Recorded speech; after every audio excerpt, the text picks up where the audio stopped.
ನಿಬಂಧನೆಗಳು ಕೇಳ್ತಾರೆ ಎರಡನೇ ಕ್ವಶನ್ ಓಕೆನಾ. ನಿಬಂಧನೆಗಳು ಅಥವಾ ಕರಾರುಗಳು ಅಂತ ಬರ್ತಾವ ಓಕೆನಾ. ಸಹಾಯಕ ಸೈನ್ಯ ಪದ್ಧತಿ ನಿಬಂಧನೆ ಅಂದ್ರೆ ಏನಪ್ಪ? ಸಹಾಯಕ ಸೈನ್ಯ ಪದ್ಧತಿಯಿಂದ ಜಾರಿಗೆ ತಂದವರು ಯಾರು? Lord Wellesley. ಯಾರು ಜಾರಿಗೆ ತರ್ತಾರ? ಎಷ್ಟು ಜಾರಿಗೆ ಬರ್ತಪ್ಪ ಅಂದ್ರೆ 1798. ಎಷ್ಟು ಜಾರಿಗೆ ಬರ್ತದ? ಏನಪ್ಪ ಈ ಸಹಾಯಕ ಸೈನ್ಯ ಪದ್ಧತಿನ ಯಾರು ಜಾರಿಗೆ ತಂದ್ರು ಬ್ರಿಟಿಷರು ಅಂದ್ರೆ ನೋಡ್ರಿ, ಭಾರತೀಯ ರಾಜ್ಯದಲ್ಲಿದ್ದಂತ ಬ್ರಿಟಿಷ್ ಸೇನಾ ತುಕಡಿನ ಇಟ್ಕೋಬೇಕು. ಅಂದ್ರೆ ಇಲ್ಲಿ ಭಾರತ ರಾಜ್ಯ ಅನ್ನೋದು ಯಾರು ಫಾರ್ ಎಕ್ಸಾಂಪಲ್ XYZ ಅಂತ ಆ ಭಾರತ ರಾಜ್ಯ ಏನ್ ಮಾಡ್ಬೇಕಪ್ಪ ಅಂದ್ರೆ ಬ್ರಿಟಿಷರು ಒಂದು ಸೈನ್ಯ ತುಕಡಿ ಒಂದು 10,000 ಅಥವಾ 20,000 ಸೈನಿಕರು ಇರ್ತಲ್ಲ, ಆ ಸೈನ್ಯ ತುಕಡಿನ ಯಾರ ಹತ್ರ ಇಟ್ಕೋಬೇಕು? ತನ್ನ ಆಸ್ಥಾನದಲ್ಲಿ ಇಟ್ಕೋಬೇಕು. ಯಾರು? ಭಾರತೀಯ ರಾಜ್ಯ. ಇದು ಸಹಾಯಕ ಸೈನ್ಯ ಪದ್ಧತಿಯ ಫಸ್ಟ್ ನಿಬಂಧನೆ ಕರಾರು. ನೆಕ್ಸ್ಟ್ ಏನಂತದ? ಇಟ್ಕೋತಾರಲ್ಲ ಅದಕ್ಕೆ ಸೇನೆ ವೇತನ ಕೊಡಬೇಕು, ಸ್ಯಾಲರಿ ಕೊಡಬೇಕು, ಮತ್ತ ನಿರ್ವಹಣೆ ನೋಡ್ಬೇಕು. ಅವ್ರಿಗೆ ಖರ್ಚು ವೆಚ್ಚ ಊಟ ಎಲ್ಲ ವಸತಿಗಳನ್ನ ಯಾರು ನೋಡ್ಬೇಕು? ಆ ಭಾರತೀಯ ರಾಜನೇ ನೋಡ್ಬೇಕು. ಅರ್ಥ ಆಗ್ತದ?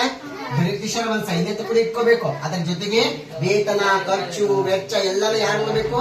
ಭಾರತೀಯ ರಾಜನೇ ನೋಡ್ಬೇಕು. ಮತ್ತ ಅವ್ರಿಗೆ ನೇಮಕಾತಿ ಮಾಡ್ತಾನೆ, ಒಂದು ರೆಸಿಡೆಂಟ್ ಅನ್ನ ನೇಮಕಾತಿ ಮಾಡ್ತಾನೆ. ಯಾರನ್ನ ನೇಮಕಾತಿ ಮಾಡ್ತಾರ? ಜೊತೆಗೆ ಯಾವುದೇ ಯುರೋಪಿಯರನ್ನು ನೇಮಿಸುವಂತಿಲ್ಲ. ನೋಡಿ, ಈ ಸಹಾಯಕ ಸೈನ್ಯ ಪದ್ಧತಿ ನಿಬಂಧನೆ ಏನಂತಪ್ಪ ಅಂದ್ರೆ ಈಗ ನಾವು ಬ್ರಿಟಿಷರು ಡಚ್ಚರು ಪೋರ್ಚುಗೀಸರು ಫ್ರೆಂಚರು ಎಲ್ಲ ಯುರೋಪ್ ದೇಶದವರು, ಎಲ್ಲ ಯುರೋಪ್ ಖಂಡದವರು. ನಾವು ಮಾತ್ರ ನಿಮ್ಮ ಆಸ್ಥಾನದಾಗ ಇರ್ತೀವಿ, ಬ್ರಿಟಿಷರು ಮಾತ್ರ ನಿಮ್ಮ ಆಸ್ಥಾನದಾಗ. ನೀವು ಬೇರೆಯವರನ್ನ ನೇಮಕಾತಿ ಮಾಡಂಗಿಲ್ಲ. ಡಚ್ಚರನ್ನು ತಗೊಂಗಿಲ್ಲ, ಪೋರ್ಚುಗೀಸ್ ತಗೊಂಗಿಲ್ಲ, ಫ್ರೆಂಚರನ್ನು ತಗೊಂಗಿಲ್ಲ. ಕೇವಲ ಯಾರು ಇರ್ಬೇಕಲ್ಲಿ? ಬ್ರಿಟಿಷ್ ಮಾತ್ರ.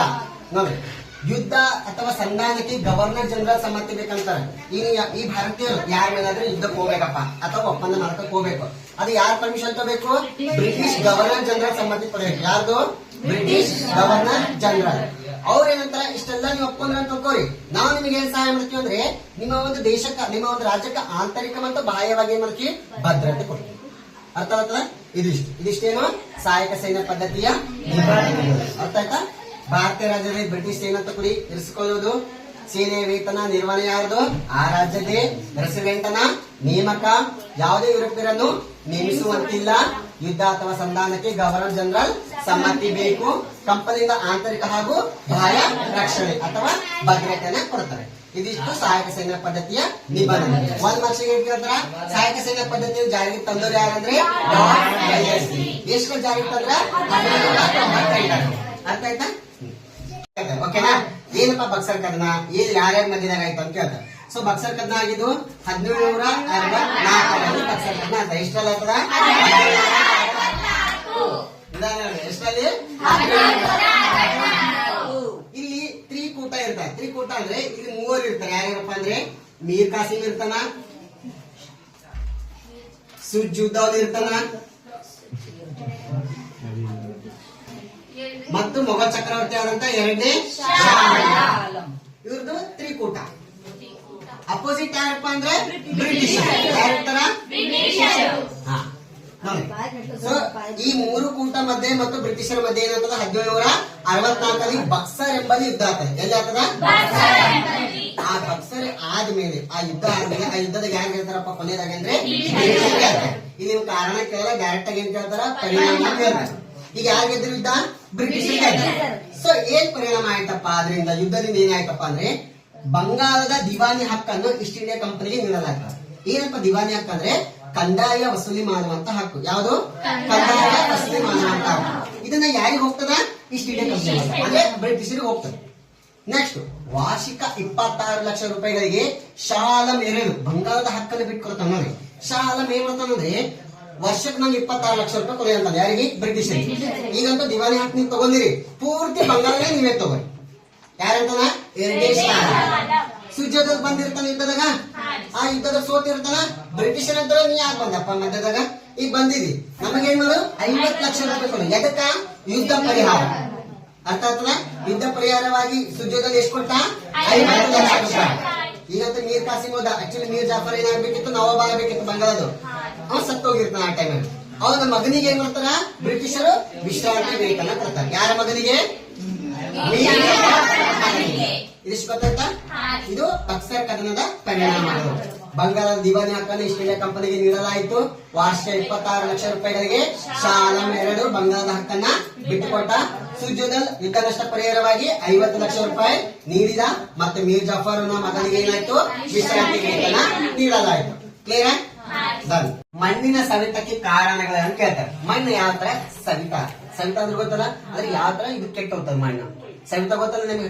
ಈಗ ನಾವು ಫಾರ್ ಎಕ್ಸಾಂಪಲ್ ಏನೋ ಕೈ ಉಜ್ಜದ, ಕೈ ಸವಿತದ, ಕೈ ಸವಿತವ ಒಂದಕ್ಕೊಂದು ಉಜ್ಜದ ಅಂತ ಹೆಂಗ್ ಸವಿತದ? ಒಂದಕ್ಕೊಂದು ಉಜ್ಜದಾಗ. ಅದೇ ರೀತಿ ಮಣ್ಣು ಹೆಂಗ್ ಸವಿತದ? ಒಂದು ಅರಣ್ಯ ನಾಶದಿಂದ. ಯಾವ್ದ್ರಿಂದ? ನೋಡ್ರಿ, ನಾ ಹೆಚ್ಚಿಗೆ ಗಿಡಗಳು ಕಡ್ಕೊತ ಹೋದಂತ ತಿಳ್ಕೊರಿ, ಆ ಬುಡ ಸಮೇತ ಇರ್ತಾರೆ, ಅರಣ್ಯ ಕಡಿತಾರ ಪೂರ. ಅಲ್ಲಿ ಏನ್ ಮಣ್ಣು ಉಳಿತದ? ಫಲವತ್ತಾದ ಮಣ್ಣು ಇರ್ತದ? ಇರಲ್ಲ. ಯಾವ ಕಾರಣ? ಒಂದು ಅರಣ್ಯ ನಾಶ, ಅದರಿಂದ ಮಣ್ಣು ಸವೆತ ಆತ. ಎರಡನೇದು ಅತಿಯಾಗಿ ಮೇಯಿಸುವುದು. ಅತಿಯಾಗಿ ಮೇಯಿಸಂದ್ರೆ ಈಗ ದನ ಕರು ಕುರಿಗಳನ್ನು ಮೇಯಿಸ್ತಾರೆ ಗೊತ್ತಾ? ಆ ಪ್ರಾಣಿಗಳೆಲ್ಲ ತಿನ್ಕೊತ ಹೋಗ್ತಾವ ಹುಲ್ಲುಗಳನ್ನ, ಅಲ್ಲೆಲ್ಲ ಮಣ್ಣೆಲ್ಲ ಏನಾಗ್ತದ? ಸವೆತ ಸ್ಟಾರ್ಟ್ ಆಗ್ತದೆ. ಮೂರನೇದು ವರ್ಗಾವಣೆ ಬೇಸಾಯ ಪದ್ಧತಿ. ನೋಡ್ರಿ, ಹೊಲ ಅಂತ ಉಳುಮೆ ಮಾಡ್ತಾರೆ, ಅಲ್ಲಿ ಯಾವ ಪದ್ಧತಿಗಳನ್ನು ಯೂಸ್ ಮಾಡ್ತಾರ? ವರ್ಗಾವಣೆ ಬೇಸಾಯ. ಹೆಚ್ಚಾಗಿ ಬೇರೆ ಬೇರೆ ಏನು ಒಂದ್ಸರಿ ಜ್ವಾಳ ಬೆಳೆದಾರ, ಒಂದ್ಸರಿ ಗೋಧಿ ಹಾಕ್ತಾರ, ಹೀಗೆ ಬೇರೆ ಬೇರೆ ಮಾಡ್ಕೊತ ಹೋಗ್ತಾರ. ಅಲ್ಲಿ ಮಣ್ಣಿನ ಏನಾಗ್ತದ? ಸವೆತ ಉಂಟಾಗ. ಮತ್ತ ಅವೈಜ್ಞಾನಿಕ ಬೇಸಾಯ ಪದ್ಧತಿ. ವೈಜ್ಞಾನಿಕವಾಗಿ ಇಲ್ಲ, ಯಾವ್ದು ಟೆಕ್ನಾಲಜಿ ಪ್ರಕಾರ ಈಗ ಹಳಿ ಪದ್ಧತಿಗಳನ್ನ ಯೂಸ್ ಮಾಡ್ತಾರ. ಆ ಅವೈಜ್ಞಾನಿಕ ಪದ್ಧತಿ ಏನಾಗ್ತದ? ಮಣ್ಣು ಸವೆಯಕ ಸ್ಟಾರ್ಟ್ ಆಗತ್ತ. ನೆಕ್ಸ್ಟ್ ಮೇಲ್ಪದರ ಮಣ್ಣಿನ ಬಳಕೆ. ನೋಡ್ರಿ, ಮೇಲ್ಪದರ ಫಾರ್ ಎಕ್ಸಾಂಪಲ್ ಈಗ ಕುಂಬಾರರು ಮಡಿಕೆ ಎಲ್ಲ ಮಾಡ್ತಾರ ಗೊತ್ತಾ?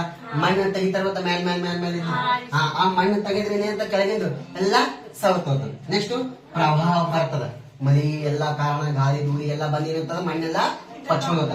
ಮತ್ತೆ ಅತಿಯಾಗಿ ನೀರಾವರಿ ಬಳಕೆ ಮಾಡೋದ್ರಿಂದ ಏನಾಗ್ತದ? ಮಣ್ಣು ಸವೆತ ಆಗ್ತದ. ಕ್ಲಿಯರ್? ಮಣ್ಣಿನ ಸವೆತ ಕಾರಣ ಅರಣ್ಯ ನಾಶ, ಅತಿಯಾಗಿ ಮೇಯಿಸುವುದು, ವರ್ಗಾವಣೆ ಬೇಸಾಯ ಪದ್ಧತಿ, ಅವೈಜ್ಞಾನಿಕ ಬೇಸಾಯ ಪದ್ಧತಿ, ಮೇಲ್ಪದರ ಮಣ್ಣಿನ ಬಳಕೆ, ಪ್ರವಾಹ ಮತ್ತು ಅತಿಯಾಗಿ ನೀರಾವರಿ. ಇಷ್ಟು ಮಣ್ಣಿನ ಸವೆತಕ್ಕೆ ಕಾರಣ. ಅರ್ಥ ಆಯ್ತಾ? ಬ್ರಿಟಿಷ್ ಶಿಕ್ಷಣದ ಪರಿಣಾಮಗಳು ಏನೇನಪ್ಪ? ಈಗ ನೀವೆಲ್ಲ ಇಂಗ್ಲಿಷ್ ಶಿಕ್ಷಣ ಓದ್ಲತ್ತೀರಿ, ಎಲ್ಲ ಇಂಗ್ಲಿಷ್ ಓದ್ಲತ್ತೀರಿ. ಇದು ಆರಂಭವಾಗಿದ್ದು ಎಲ್ಲಿಂದ ಆರಂಭಪ್ಪ ಅಂದ್ರೆ 1828ರಲ್ಲಿ ವಿಲಿಯಂ ಬೆಂಟಿಕ್ ಏನಂತಾನ ಗವರ್ನರ್ ಆಗಿ ಬರ್ತಾನೆ. ಯಾರು ಬರ್ತಾರ? William Bentinck. ಎಷ್ಟರಲ್ಲಿ? 1828. ನೋಡ್ರಿ, ಅಲ್ಲಿಂದ ಏನಾಯ್ತದ? ಇಂಗ್ಲಿಷ್ ಶಿಕ್ಷಣ ಪ್ರೋತ್ಸಾಹ ಸಿಗ್ತು. ಎಲ್ಲಿಂದ? 1828ರಲ್ಲಿ ವಿಲಿಯಂ ಬೆಂಟಿಕ್ ಗವರ್ನರ್ ಆಗಿ ಬರ್ತಾನ. ಅಲ್ಲಿಂದ ಏನಾಯ್ತದ? ಇಂಗ್ಲಿಷ್ ಶಿಕ್ಷಣ ಲಾಭ ಆಗ್ತದೆ. ಅದಾದ್ಮೇಲೆ ಕ್ರಮೇಣವಾಗಿ 1830ರ ದಶಕದಲ್ಲಿ, ಎಷ್ಟರಲ್ಲಿ? 1830ರ ದಶಕದಲ್ಲಿ ಇಂಗ್ಲಿಷ್ ಭಾಷೆ ಏನಂತ ಒಂದು ಮಾಧ್ಯಮವಾಗಿ ಬೆಳೀತದೆ. ಇಂಗ್ಲಿಷ್ ಭಾಷೆ ಈ ಕಂಪಲ್ಸರಿ ನೀವು ಈಗೆಲ್ಲ CBSE ಇಂಗ್ಲಿಷ್ ಮೀಡಿಯಂ ಅದ ಪೂರ. ಈಗ ನಾವು ಕರ್ನಾಟಕ ಸ್ಟೇಟ್ನಾಗ ಅಷ್ಟೇ ಕನ್ನಡ, ಅದು ಗೌರ್ಮೆಂಟ್ ಸ್ಕೂಲ್ನಾಗ ಮತ್ತೆ ಕೆಲವೊಂದು ಪ್ರೈವೇಟ್ ಸ್ಕೂಲ್ನಾಗ ಕನ್ನಡ ಅದ. ಬಿಟ್ಟಿವೆಲ್ಲ ಏನವ? ಎಲ್ಲ ಇಂಗ್ಲಿಷ್ ಮೀಡಿಯಂ. ಅದು ಆರಂಭವಾಗಿದೆ ಎಷ್ಟರ ದಶಕದಲ್ಲಿ? 1830. ತದನಂತರ 1854ರಲ್ಲಿ ಏನಂತಪ್ಪ ಅಂದ್ರೆ ಒಂದು ಚಾರ್ಲ್ಸ್ ವುಡ್ ಬರ್ತಾನ. ಆ ಒಂದು ವರದಿ ಆಧಾರದ ಮೇಲೆ ಅಂದಿನ ಗವರ್ನರ್ ಜನರಲ್ ಆದಂತ ಯಾರು? ಲಾರ್ಡ್ ಡೌಲೌಸಿ. ಗೊತ್ತಿವ ಯಾರಂತ? ಏನ್ ಅವ ಏನ್ ಮಾಡ್ತಾನ? ಇಂಗ್ಲಿಷ್ ಶಿಕ್ಷಣವನ್ನ ಯಥೇಚ್ಛವಾಗಿ ಪ್ರೋತ್ಸಾಹ ಮಾಡ್ತಾನೆ. ಅದರ ಮೂಲಕ ಕಲ್ಕತ್ತಾ, ಬಾಂಬೆ, ಮದ್ರಾಸ್ಗಳಲ್ಲಿ ವಿಶ್ವವಿದ್ಯಾಲಯ ಸ್ಥಾಪನೆ ಆಗ್ತದೆ. ಎಲ್ಲೆಲ್ಲಿ? ಕಲ್ಕತ್ತಾ, ಬಾಂಬೆ, ಮದ್ರಾಸ್. ಎಷ್ಟರಲ್ಲಿ ಸ್ಥಾಪನೆ ಆಗ್ತಪ್ಪ ಅಂದ್ರೆ 1857ರಲ್ಲಿ. ಎಷ್ಟರಲ್ಲಿ? 1857ರಲ್ಲಿ. ನೋಡ್ರಿ, ಇಂಗ್ಲಿಷ್ ಶಿಕ್ಷಣ ನಾವೀಗ ಏನ್ ಪಡ್ಲತ್ತಿಲ್ಲ, ಆರಂಭವಾಗಿದ್ದು 1828ರಲ್ಲಿ ವಿಲಿಯಂ ಬೆಂಟಿಕ್ ಯಾವಾಗ ಗವರ್ನರ್ ಆಗಿ ಬರ್ತಾನ ಅಲ್ಲಿಂದ ಸ್ಟಾರ್ಟ್ ಆಗ್ತದೆ. ಕ್ರಮೇಣವಾಗಿ 1830ರಲ್ಲಿ ಅದನ್ನ ಒಂದು ಮಾಧ್ಯಮವಾಗಿ ಉಪಯೋಗಿಸಕ್ ಸ್ಟಾರ್ಟ್ ಮಾಡ್ತಾರೆ. ಯಾವ್ದನ್ನ? ಇಂಗ್ಲಿಷ್ ಅನ್ನ. 1854ರಲ್ಲಿ ಚಾರ್ಲ್ಸ್ ವುಡ್ ವರದಿ ಆಧಾರದ ಮೇಲೆ ಡೌಲಸಿ ಏನ್ ಮಾಡ್ತಾನ? ಎಲ್ಲಲ್ಲಿ? ಕಲ್ಕತ್ತಾ, ಬಾಂಬೆ, ಮದ್ರಾಸ್ಗಳಲ್ಲಿ ವಿಶ್ವವಿದ್ಯಾಲಯ ಸ್ಥಾಪನೆ ಮಾಡ್ತಾರೆ. ಎಷ್ಟರಲ್ಲಿ? 1850. ಈಗ ಇಂಗ್ಲಿಷ್ ಶಿಕ್ಷಣ ತಗೊಂಡ್ವಿ, ಅದರಿಂದ ಏನೇನ್ ಪರಿಣಾಮ ಆಯ್ತು ಆ ಟೈಮ್ನಾಗ? ಅರ್ಥ ಆಯ್ತಾ? ಇಂಗ್ಲಿಷ್ ಶಿಕ್ಷಣದಿಂದ ಏನೆಲ್ಲ ಬದಲಾವಣೆಗಳಾದ ಅಂತ ಕೇಳ್ತಾರೆ. ಸೊ ಇಂಗ್ಲಿಷ್ ಶಿಕ್ಷಣದಿಂದ ಭಾರತೀಯರಿದ್ದಂತ ರಾಷ್ಟ್ರೀಯವಾದ ದೃಷ್ಟಿಕೋನ ಏನಾಯ್ತು? ಬದಲಾವಣೆ ಆಯ್ತು. ಅದು ಕೇವಲ ಇಂಗ್ಲಿಷ್ ಅವ್ರಿಗೆ ಅಷ್ಟೇ ಇದ್ದಿಲ್ಲ, ಅದು ಭಾರತೀಯರಿಗಿತ್ತು. ಅಲ್ಲಿ ಕ್ವಶನ್ ಕೊಟ್ಟಲ್ಲ, ಭಾರತದಲ್ಲಿ ಬ್ರಿಟಿಷ್ ಶಿಕ್ಷಣ ಪರಿಣಾಮ ಏನೇನಾಯ್ತು? ಭಾರತೀಯರಿದ್ದಂತ ಒಂದು ರಾಷ್ಟ್ರೀಯವಾದ ದೃಷ್ಟಿಕೋನ ಚೇಂಜ್ ಆಗ್ತದೆ. ಅಂದ್ರೆ ಓದಕ್ಕಂತ ಭಾರತೀಯರು, ನಾವು ಕೇವಲ ಅವಾಗ ಗುರುಕುಲ ಇತ್ತು, ನಮ್ಮ ಸಂಸ್ಕೃತ ಎಲ್ಲ ಓದ್ತಿದ್ವಿ, ಓಕೆನಾ? ಅವ್ರು ಮಾತಾಡೋದು ನಮ್ಗೆ ಏನೂ ಅರ್ಥ ಆಗ್ತಿಲ್ಲ. ಇವಾಗ ಏನಾಗತ್ತೋ ಅವ್ರು ಮಾತಾಡೋದೆಲ್ಲ ಗೊತ್ತಾಗತ್ತೆ. ಯಾಕ? ಅವ್ರ ಇಂಗ್ಲಿಷ್ ಶಿಕ್ಷಣ ನಾವು ಪಡ್ಲೇತೀವಿ. ಅರ್ಥ ಅವಾಗ ನಮ್ಮಲ್ಲಿ ದೃಷ್ಟಿಕೋನ ಏನಾಯ್ತು? ಚೇಂಜ್ ಆಯ್ತು. ಅರ್ಥ ಆಗ್ತದ? ನೆಕ್ಸ್ಟ್ ಸ್ಥಳೀಯ ಭಾಷೆಗಳು ಸಾಹಿತ್ಯ ರಚನೆಗೆ ಏನಾಯ್ತು? ಪ್ರೋತ್ಸಾಹ ಸಿಗಿತ್ತು. ನೋಡ್ರಿ, ಯಾವಾಗ ಇಂಗ್ಲಿಷ್ ಅನ್ನು ನಾವು ಪಡ್ಕೋಕ ಸ್ಟಾರ್ಟ್ ಮಾಡಿದ್ವಿ ಅವಾಗ 1830-50ರ ದಶಕದಲ್ಲಿ ನಾವೇನ್ ಮಾಡಕ್ ಸ್ಟಾರ್ಟ್ ಮಾಡಿದ್ವಿ, ಸಾಹಿತ್ಯಗಳ ರಚನೆ ಸ್ಟಾರ್ಟ್ ಆಯ್ತು. ನಮ್ಮ ಭಾರತ ಸ್ವಾತಂತ್ರ್ಯಕ್ಕೋಸ್ಕರ ಅನೇಕ ಕಾದಂಬರಿಗಳು ಬರಕ್ ಸ್ಟಾರ್ಟ್ ಮಾಡಿದ್ರು. ಭಾರತಕ್ಕೆ ಗೊತ್ತಾಗ್ಲತ್ತಿತ್ತು. ಅವಾಗ ಅವಾಗ ಇವಾಗ ಕನ್ನಡ ಉಪಯೋಗಿಸ್ತಿದ್ರು, ತಮಿಳು ಇತ್ತು, ಎಲ್ಲ ಇದ್ದು. ಆದ್ರೆ ಎಷ್ಟು ಜನ ಕಲಿತಿತ್ತು ಅವಾಗ? ಎಲ್ಲರೂ ಕಲಿತಿದ್ರ? ಇನ್ನು ಶಾಲೆ ಕಲಿಯೋದಿತ್ತವಾಗ ಇದ್ದಿದ್ದಿಲ್ಲ. ಕೇವಲ ಕೆಲವು ವರ್ಗದವರು ಮಾತ್ರ ಶಾಲೆಯ ಅವಕಾಶಗಳಿತ್ತು. ಆದ್ರೆ ಬ್ರಿಟಿಷ್ ಶಿಕ್ಷಣದೇನಾಯ್ತು, ಪ್ರತಿಯೊಬ್ಬರಿಗೆ ಏನಾಯ್ತು, ಶಿಕ್ಷಣ ಲಾಭ ಆಯ್ತು. ನೆಕ್ಸ್ಟ್ ವೃತ್ತಪತ್ರಿಕೆಗಳ ಆರಂಭ ಆತ, ನ್ಯೂಸ್ ಪೇಪರ್ಗಳು. Doctor B R Ambedkar Mooknayak ಪತ್ರಿಕೆ ಓದಿರ್ತೀರಿ, ಬಾಲಗಂಗಾಧರ ಕೇಸರಿ ಮತ್ತು ಮರಾಠ ಪತ್ರಿಕೆ. ಇದರಿಂದ ಏನಾಯ್ತು, ಅವ್ರು ಏನ್ ಮಾಡಿದ್ರು, ಬ್ರಿಟಿಷರಿಗೆ ಏನೆಲ್ಲ ಜಾರಿಗೆ ತಗೊಂಡ್ಬರ್ತಾರ, ಅವರೆಲ್ಲ ಕಾನೂನು ಕಾಯ್ದೆಗಳು ಏನೇನವ ಅವೆಲ್ಲ ನ್ಯೂಸ್ ಪೇಪರ್ ಹಾಕ ಸ್ಟಾರ್ಟ್ ಮಾಡಿದ್ರು. ಯಾರು? ಭಾರತೀಯರು. ಈ ವೃತ್ತಪತ್ರಿಕೆಗಳು ಏನಾಯ್ತು, ಆರಂಭಗೊಂಡು. ಅರ್ಥ ಆಗ್ತದ? ನೆಕ್ಸ್ಟ್ ಸಾಮಾಜಿಕ ಮತ್ತು ಧಾರ್ಮಿಕ ಸುಧಾರಣೆ ಚಳವಳಿ. ನಾ ಅಂದ 1828 ವಿಲಿಯಂ ಬೆಂಟಿಕ್ ಬರ್ತಾನ.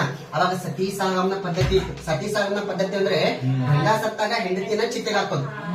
ಸೊ ವಿಲಿಯಂ ಬೆಂಟಿಕ್ ಏನ್ ಮಾಡ್ತಾರ, ಅದನ್ನ ನಿಷೇಧ ಮಾಡ್ತಾರೆ. ನೋಡಿ, ಯಾರ ಸಹಾಯದಿಂದ ಅಂದ್ರೆ ರಾಜಾರಾಮ್ ಮೋಹನ್ ರಾಯ್ ಅವರ ಸಹಾಯದಿಂದ. ಯಾರ ಸಹಾಯದಿಂದ? ರಾಜಾರಾಮ್ ಮೋಹನ್ ರಾಯ್. ನೋಡ್ರಿ, ಇವರು ಇಂತ ಸಾಮಾಜಿಕ ಧಾರ್ಮಿಕ ಸುಧಾರಣೆ ಚಳವಳಿ ಆರಂಭ. ಯಾಕಂದ್ರೆ ಆ ಶಿಕ್ಷಣ ಪಡಿತಾರ. ಅರ್ಥ ಆಗ್ತದ? ಆಲೋಚನೆಗಳೇ ನಾವಿರ್ತೇವೆ. ನೋಡಿ, ಯಾವಾಗ ನೀವು ಚೆನ್ನಾಗಿ ಓದ ಸ್ಟಾರ್ಟ್ ಮಾಡ್ತಾರಲ್ಲ, ನಿಮ್ಮಲ್ಲಿ ಥಿಂಕಿಂಗ್ ಕೆಪಾಸಿಟಿ ಇರುತ್ತೆ, ಚೇಂಜ್ ಆಗ್ತದೆ. ವಿದ್ಯಾವಂತರಿಗೆ ಅವಿದ್ಯಾವಂತರಿಗೆ ವ್ಯತ್ಯಾಸ ಅದ. ನೀವು ಅನೇಕ ನಾವಿನತ್ತೆ ಅಂದ್ರೆ ಅನೇಕ ಯೋಚನೆಗಳು ಮಾಡ್ತೀರಿ. ಒಂದೇ ಟೈಮ್ 10 ಯೋಚನೆ ಮಾಡ್ತೀರಿ. ಅವ್ರಿಗೇನು ಇಷ್ಟ ಸಾಕು, ನಮ್ಗೆ ಇಷ್ಟ ಜೀವನ ಅಂತ ನಿಮ್ಗೆ ಹಂಗ ಅನ್ಸ್ತದ. ಆಲೋಚನೆಗಳು ಇನ್ನ ಹೆಚ್ಚಿಗತ್ತ. ಶಿಕ್ಷಣದಿಂದ ಏನಂತದ, ನಾವಿನತೆ ಹೆಚ್ಚಿಗಾಗ್ತದ. ನೆಕ್ಸ್ಟ್ ಜಗತ್ತಿನಾದ್ಯಂತ ಸ್ವಾತಂತ್ರ್ಯ ಚಳವಳಿ ಪ್ರಭಾವ. ನಮ್ಮ ದೇಶ ಅಷ್ಟೇ ಅಲ್ಲ ಸ್ವಾತಂತ್ರ್ಯಕ್ಕಾಗಿ ಹಂಬಲಿಸ್ತಿದ್ವು, ಬೇರೆ ದೇಶಗಳು ಸ್ವಾತಂತ್ರ್ಯಕ್ಕಾಗಿ ಹಂಬಲಿಸ್ತಿದ್ವು. ಫ್ರಾನ್ಸ್ ಆಗಿರ್ಬೋದು, ಅಮೆರಿಕ ಆಗಿರ್ಬೋದು, ಇವೆಲ್ಲ. ಸೊ ಅಲ್ಲಿನ ಪ್ರಭಾವ ನಮಗ್ ಬಿತ್ತು. ಅವರೆಲ್ಲ ಹೋರಾಟ ಮಾಡಿರ್ತಾರೆ, ನಾವ್ಯಾಕೆ ಬಿಡಮು? ಅದನ್ನೆಲ್ಲ ನಾವು ನ್ಯೂಸ್ ಪತ್ರಿಕೆ ಎಲ್ಲ ಆರಂಭ ಆಗಿತ್ತು. ನಾವೆಲ್ಲ ತಿಳ್ಕೊಂಡು ನ್ಯೂಸ್ನಾಗೆಲ್ಲ ಹೊಂಟಿತ್ತು, ಆ ದೇಶದ ಹಂಗಾಗತ್ತೆ, ಈ ದೇಶದ ಹಿಂಗಾಗತ್ತೆ. ನಾವ್ಯಾಕೆ ಸುಮ್ ಕುಂದ್ರಮು? ನಾವೇನ್ ಮಾಡಿದ್ವಿ, ಸ್ಟಾರ್ಟ್ ಮಾಡ್ಕೊಂಡ್ಬಿಟ್ವಿ. ಮತ್ತ ನಮ್ಮ ಸಾಂಸ್ಕೃತಿಕ ಪರಂಪರೆ ಅವ್ರಿಗೆ ಗೊತ್ತಾಯ್ತು. ನೋಡ್ರಿ, ಯಾವಾಗ ನೀವು ಓದಕ್ ಸ್ಟಾರ್ಟ್ ಮಾಡಿರ್ತಾರಲ್ಲ, ಅವಾಗ ನೀವು ಆಟೋಮೆಟಿಕ್ ನಿಮ್ಮ ಸಂಸ್ಕೃತಿ ಏನಂತ ಗೊತ್ತಾಗ್ತದೆ. ಅರ್ಥ ಆಗ್ತದ? ಓದೋರಿಗೂ ಓದ್ಲಾರ್ದವ್ರಿಗೂ ಇರೋ ವ್ಯತ್ಯಾಸ ಅಷ್ಟೇ. ಅರ್ಥ ಆಗ್ತದ? ಕ್ಲಿಯರ್? ಭಾರತದಲ್ಲಿ ಬ್ರಿಟಿಷ್ ಶಿಕ್ಷಣ ಪರಿಣಾಮಗಳು. ಭಾರತದಲ್ಲಿದ್ದಂತ ರಾಷ್ಟ್ರೀಯವಾದ ದೃಷ್ಟಿಕೋನ ಬೆಳೆಯಿತು. ಸ್ಥಳೀಯ ಭಾಷೆ ಸಾಹಿತ್ಯ ರಚನೆಗೆ ಪ್ರೋತ್ಸಾಹ ಸಿಕ್ಕಿತು. ವೃತ್ತಪತ್ರಿಕೆಗಳ ಆರಂಭವಾದವು. ಸಾಮಾಜಿಕ ಧಾರ್ಮಿಕ ಸುಧಾರಣೆ ಚಳವಳಿ ಆರಂಭವಾದವು. ಆಲೋಚನೆಗಳಲ್ಲಿ ಏನಿತ್ತು, ನಾವೀನ್ಯತೆ. ಜಗತ್ತಿನಾದ್ಯಂತ ಸ್ವಾತಂತ್ರ್ಯ ಚಳವಳಿಗಳ ಪ್ರಭಾವ ಭಾರತೀಯರ ಮೇಲಾಯಿತು ಮತ್ತು ಸಾಂಸ್ಕೃತಿಕ ಪರಂಪರೆ ಅರಿವು ಗೊತ್ತಾಯಿತು. ಅರ್ಥ ಆಯ್ತಷ್ಟ? ಆರ್ಯ ಸಮಾಜದ ಉದ್ದೇಶಗಳನ್ನು ಕೇಳ್ತಾರೆ. ಆರ್ಯ ಸಮಾಜವನ್ನು ಸ್ಥಾಪಿಸಿದವರು ಯಾರಪ್ಪ ಅಂದ್ರೆ ಸ್ವಾಮಿ ದಯಾನಂದ ಸರಸ್ವತಿ. ಕೇಳ್ತಾರ ಒಂದ್ ಮಾರ್ಕ್ಸ್. ಆರ್ಯ ಸಮಾಜವನ್ನ ಸ್ಥಾಪಿಸಿದವರು ಯಾರಪ್ಪ ಅಂದ್ರೆ ಇವರು ವೇದಗಳಿಗೆ ಶ್ರೇಷ್ಠತೆಯನ್ನು ಕೊಡ್ತಾರೆ. ವೇದಗಳನ್ನು ಅಧ್ಯಯನ ಮಾಡಿ ಅಂತ. ಯಾರು? ಸ್ವಾಮಿ ದಯಾನಂದ ಸರಸ್ವತಿ. ವೇದಗಳಿಗೆ ಹಿಂತಿರುಗಿ ಅಂತ ಹೇಳಿದವರು ಯಾರಪ್ಪ ಅಂದ್ರೆ ಸ್ವಾಮಿ ದಯಾನಂದ ಸರಸ್ವತಿ. ವೇದಗಳಿಗೆ ಹಿಂದಿರುಗಿ, ವೇದಗಳೇ ಶ್ರೇಷ್ಠ, ವೇದಗಳಿಗೆ ಹಿಂದಿರುಗಿ ವೇದಗಳೇ ಶ್ರೇಷ್ಠ ಅಂತ ಹೇಳಿದವರು ಯಾರಪ್ಪ ಅಂದ್ರೆ ಸ್ವಾಮಿ ದಯಾನಂದ ಸರಸ್ವತಿ. ಅದೇ ರೀತಿ ಇವ್ರೇನಂತಾರಪ್ಪ ಅಂದ್ರೆ ತಮ್ಮ ಒಂದು ಕೃತಿನಲ್ಲಿ ಸತ್ಯಾರ್ಥ ಪ್ರಕಾಶ. ಯಾವ ಕೃತಿ? ಸತ್ಯಾರ್ಥ ಪ್ರಕಾಶ ಕೃತಿಯನ್ನು ರಚಿಸಿದವರು ಯಾರಪ್ಪ ಅಂದ್ರೆ ಸ್ವಾಮಿ ದಯಾನಂದ ಸರಸ್ವತಿ. ಈ ಸತ್ಯಾರ್ಥ ಪ್ರಕಾಶದಲ್ಲಿ ತಮ್ಮ ಒಂದು ಅಭಿವ್ಯಕ್ತವನ್ನು ವ್ಯಕ್ತಪಡಿಸ್ತಾರೆ. ಯಾರು? ಸ್ವಾಮಿ ದಯಾನಂದ ಸರಸ್ವತಿ. ಏನಪ್ಪಾ ಅಂದ್ರೆ ಸಮಾಜದಲ್ಲಿ ಆಗುವಂತ ಕೆಲವೊಂದು ಅನಿಷ್ಟ ಪದ್ಧತಿಗಳನ್ನ ವಿರೋಧ ಮಾಡ್ತಾರೆ. ಯಾರು? ಸ್ವಾಮಿ ದಯಾನಂದ ಸರಸ್ವತಿ. ಅದಕ್ಕೋಸ್ಕರ ಒಂದು ಸಮಾಜವನ್ನು ಸ್ಥಾಪನೆ ಮಾಡುತ್ತೆ. ಯಾವ ಸಮಾಜ? ಆರ್ಯ ಸಮಾಜ. ಆ ಆರ್ಯ ಸಮಾಜದ ಮೂಲ ಉದ್ದೇಶ ಏನಾಗಿತ್ತು? ಆ ಆರ್ಯ ಸಮಾಜ ಏನ್ ಹೇಳ್ತಪ್ಪ ಅಂದ್ರೆ ಒಬ್ಬನೇ ದೇವರಲ್ಲಿ ಏನಿರಬೇಕು? ನಂಬಿಕೆ. ನೋಡಿ, ಆರ್ಯ ಸಮಾಜದ ಮೂಲ ಉದ್ದೇಶ ಏನಾಗಿತ್ತು? ಒಬ್ಬರೇ ದೇವರನ್ನ ನಂಬಿಕೆ ಇತ್ತು. ನೆಕ್ಸ್ಟ್ ನಂತರ ಜಾತಿ ಆಧಾರ ತಿರಸ್ಕಾರ. ನೋಡ್ರಿ, ಈ ಜಾತಿ ವ್ಯವಸ್ಥೆ ಅಂತೂ ಬಹಳ ಹದಗೆಟ್ಟೋಗದು. ಈಗಲ್ಲ, ಅವಾಗಿನ ಕಾಲದಿಂದ ಇನ್ನೊಬ್ಬ ಜಾತಿ ವ್ಯವಸ್ಥೆ ಇನ್ನೊಂದು ಹೋದ, ಇನ್ನೊಂದು ನಶಿಸಿ ಹೋಗಿಲ್ಲ. ನೀವು 21ನೇ ಶತಮಾನ ಆಗಿದ್ರೆ 19ನೇ ಶತಮಾನ ಹಿಡ್ಕೊಂಡು ಜಾತಿ ಪದ್ಧತಿ ವ್ಯವಸ್ಥೆ ಇದೆ. ಅವಾಗ ವರ್ಣಗಳಿದ್ವು, ಯಾವ ವರ್ಣಗಳು ಜಾತಿಗಳಾದ್ರು, ಉಪಜಾತಿಗಳು ಹಾಕೋತಾನೆ ಬಂದಾಗ ಇನ್ನ ಜಾತಿ ವ್ಯವಸ್ಥೆ ಏನಾಗಿಲ್ಲ, ಕಮ್ಮಿ ಆಗಿಲ್ಲ. ಸೊ ಇದನ್ನ ತಿರಸ್ಕಾರ ಮಾಡ್ತಾರೆ. ಯಾರು? ಸ್ವಾಮಿ ದಯಾನಂದ ಸರಸ್ವತಿ. ನೆಕ್ಸ್ಟ್ ಅಂತರ್ಜಾತಿ ವಿವಾಹಕ್ಕೆ ಏನ್ ಮಾಡ್ತಾರ? ಪ್ರೋತ್ಸಾಹ ಮಾಡ್ತಾರೆ. ನಾ ಅಂತ ಜಾತಿ ವ್ಯವಸ್ಥೆ ತೆಗಿಬೇಕು. ಹೆಂಗ್ ಹೋಗ್ತದೆ ಅಂತ ಇದು ಜಾತಿ ವ್ಯವಸ್ಥೆ ಹೆಂಗ್ ಹೋಗ್ತದಪ್ಪ ಅಂದ್ರೆ ಅಂತರ್ಜಾತಿ ವಿವಾಹ ಅಂದ್ರೆ ಒಬ್ಬ ಜಾತಿ ಯಾವ್ದೋ ಒಂದು XYZ ಜಾತಿನ ಇನ್ನೊಂದು XYZ ಜಾತಿ ಜೊತೆ ವಿವಾಹ ಮಾಡಿಸಿದ್ರೆ ಆಟೋಮೆಟಿಕ್ ಆ ಜಾತಿ ಅನ್ನೋ ವ್ಯವಸ್ಥೆ ಏನಾಗ್ತದ ನಶಿಸಿ ಹೋಗ್ತದೆ. ಮತ್ತ ಶಿಕ್ಷಣದಿಂದ ಜಾತಿ ವ್ಯವಸ್ಥೆ ಹೋಗ್ತದೆ. ನೀವ್ ಎಷ್ಟು ಚೆನ್ನಾಗಿ ಓದ್ತಿರೋ ನೋಡ್ರಿ, ಅಷ್ಟು ಚೆನ್ನಾಗಿ ತಿಳ್ಕೊತೀರಿ. ಜಾತಿ ಧರ್ಮ ಕುಲ ಗೋತ್ರ ಮೇಲೆ ಕೋಮುವಾದ ಮಾಡ್ಕೋತ ಸಮಾಜ ಹಾಳಾಗತ್ತದ. ಆ ಸಮಾಜ ಹಾಳು ಮಾಡ್ಬೇಡ್ರಿ. ಚೆನ್ನಾಗಿ ಎಜುಕೇಶನ್ ಪಡ್ಕೋರಿ. ಜಾತಿ ಅನ್ನೋ ನಿಮ್ ತಲೆಯಿಂದ ಆ ಬೀಜ ತೆಗೆದಾಕ್ಬೇಕು. ಓಕೆನಾ? ನೆಕ್ಸ್ಟ್ ಬಹುಪತ್ನಿತ್ವ ಮತ್ತು ಬಾಲ್ಯ ವಿವಾಹನ ವಿರೋಧ ಮಾಡ್ತಾರೆ. ನೋಡ್ರಿ ಆಗಿನ ಕಾಲಘಟ್ಟದಲ್ಲಿ 19ನೇ ಶತಮಾನದ ಸಮಾಜದಲ್ಲಿ ಅನೇಕ ಪದ್ಧತಿಗಳಿವೆ. ಒಂದು ಪುರುಷ ಅನೇಕ ಮಹಿಳೆಯರನ್ನ ಮದುವೆ ಆಗ್ತಿದ್ದ, ಅದು ಪದ್ಧತಿ ಇತ್ತು, ಅದನ್ನ ವಿರೋಧ ಮಾಡ್ತಾರೆ. ನೆಕ್ಸ್ಟ್ ಬಾಲ್ಯ ವಿವಾಹ ನೋಡ್ರಿ, ಅವಾಗಂತೂ 10-11 ವಯಸ್ಸಿಗೆ ಮದುವೆ ಆಗ್ತಿತ್ತು, 10-11 ವರ್ಷಕ್ಕೆ. ಇವಾಗಂತೂ ಈಗ ಸರ್ಕಾರಗಳ ಸಂವಿಧಾನ ಎಲ್ಲ ಜಾರಿಗೆ ಬಂದಾದ್ಮೇಲೆ 18 ಇಟ್ಟಾರೆ. ಈಗ ರೀಸೆಂಟ್ ಆಗಿ 21 ಮಾಡ್ಯಾರ. ಹುಡುಗಿ ವಯಸ್ಸು 21 ಆಗ್ಬೇಕು ಮತ್ತು ಹುಡುಗಂದು ಅಷ್ಟೇ ಆಗಿರ್ಬೇಕಂತ. ಯಾಕಪ್ಪ ಅಂದ್ರೆ ಬಾಲ್ಯದಿಂದ ಅನೇಕ ದುಷ್ಪರಿಣಾಮಗಳಾಗ್ತಾವ. ಸಣ್ಣ ವಯಸ್ಸಿನಾಗ ಮಕ್ಕಳು ವಿಧಿವೇರಾಗ್ತಾರ, ಹೆಣ್ಮಕ್ಳು ವಿಧಿವೇರಾಗ್ತಾರ, ಇನ್ನ ಬಹಳ ಸಮಸ್ಯೆಗಳದ್ರಲ್ಲಿ. ಓಕೆನಾ. ನೆಕ್ಸ್ಟ್ ಸ್ತ್ರೀ ಪುರುಷರ ಸಮಾನತೆಗೆ ಅವಕಾಶನ ಕಲ್ಪಿಸ್ತಾರೆ ಯಾರು? ಸ್ವಾಮಿ ದಯಾನಂದ ಸರಸ್ವತಿ. ಈಗ ನಾವೆಲ್ಲರೂ ಇಲ್ಲೆಲ್ಲ ಕುಂತು ಓದ್ಲತ್ತೀವಿ, ಇಲ್ಲಿ ಪುರುಷರು ಮೇಲ್ ಖಾಲಿ ಪುರುಷರು ಅಷ್ಟೇ ಇರುತ್ತಾ?